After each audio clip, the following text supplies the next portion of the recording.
honoured and humbled to introduce Steve Matthiasson, and I hope you all leave feeling very inspired about sustainability. There's a lot of pain people feel about the environment currently, and so trying to go forward again more on a feeling approach rather than a scientific approach. So I respect that. It's not, but I love science, and so I'm a little more interested in finding out how we can measurably make improvements. Water conservation. So we're in a Mediterranean climate. So we actually, if you look at our annual rainfall, we get a lot of rain, but it's all in the winter months. So we're very reliant on groundwater during the summer, and so water conservation is really important, not only so we have enough water, but if water table drops, there are ecosystem effects because streams and rivers then aren't flowing. And now we get to the exciting part of the day, where we're going to hear a little bit about the UK and sustainability in the UK and messages and what everybody here on our panel feels about that. And it's also a great time for you all to get involved and share your thoughts. So, without further ado, it's over to Andrew. Hello there, good to see many of you here today, Design Museum. I'm Andrew Catchpole, for those who don't know me, editor of Harpers Wine and Spirit, and I'd also like to thank California Wines today, California Wine Institute, for making it possible, making this happen. And so I think really the next few years are going to be about really getting ahead of that conversation and addressing that not all pastoral farming is created equal from a sustainability perspective, from an environmental sustainability perspective. Different facets of sustainability, what is going to be looked at and beneficial for the long term versus the financial viability of the business at hand. So yeah.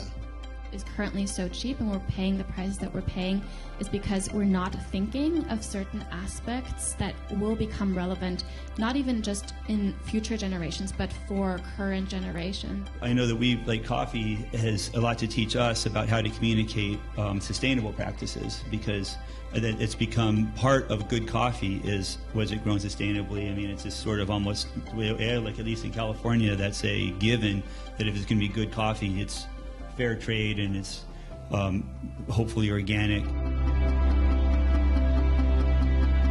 Really enjoyed the day. It's been incredibly interesting. I thought the panel discussion was really interesting, particularly the point about the carbon footprint of wine packaging. I think that's quite a big conversation there to be had.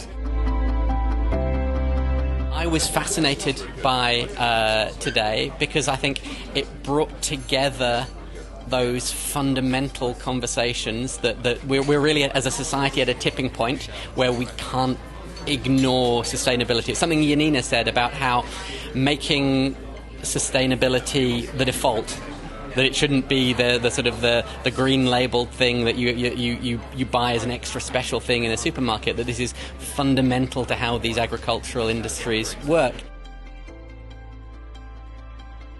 It's been a fantastic day. Absolutely thoroughly enjoyed it. Really quite inspiring to hear some of the excellent practices that have been going on in California, that's been embedded into winemaking over in California. It just highlights the fact that we need to do more in the UK. We need to do more on the sustainability front, not just the way in which we produce wine and bottle it and ship it, pack it, but also about saying some of the good things that we're already doing. We've made huge advances in lightweighting glass, in shipping in bulk, and we probably need to be a little bit more forward in explaining that and promoting what we're already doing to consumers before we look to build on that and move forward.